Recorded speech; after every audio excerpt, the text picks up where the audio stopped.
Good morning students. We are doing goodwill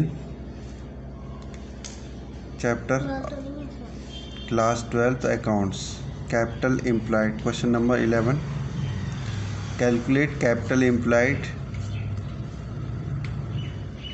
Number 1, liability side approach and asset side approach. Non-trade investment, i.e. shares. This is liability side and asset side. So liability side including general reserve capital 2,90,000, creditors 90,000, outstanding expenses 10,000, land building 1,50,000, stock 50,000, sundry debtors 70,000, cash 30,000, trade investment 50,000, and deferred revenue expenses 10,000, goodwill 30,000. Total 3,90,000. And second time you will keep in mind if trade investment were given as non-trade investment.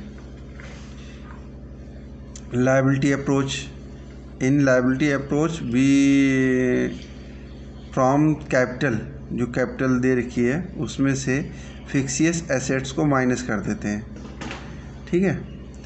और फिक्सियस assets में कौन कौन सी आती हैं, जैसे prepaid expenses है, goodwill है, ये पेटेंट है, तो ये फिक्सियस एसेट्स में आते हैं।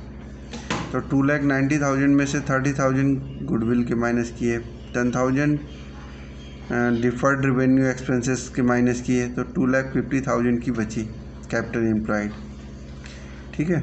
अब ये सेकंड टाइम का मैं बताता हूँ आपको, ठीक है।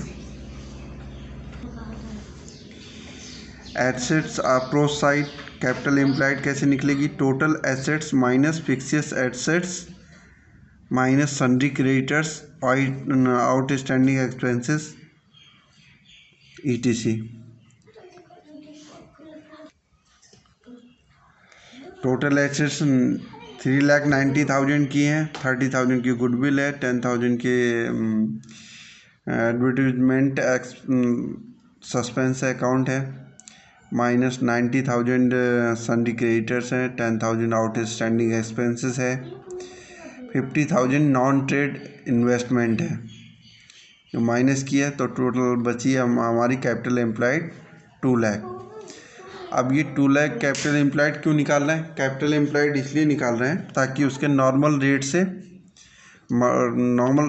रेट से मल्टीप्लाई करके नॉर्मल प्रॉफिट निकाल सकें। Thank you.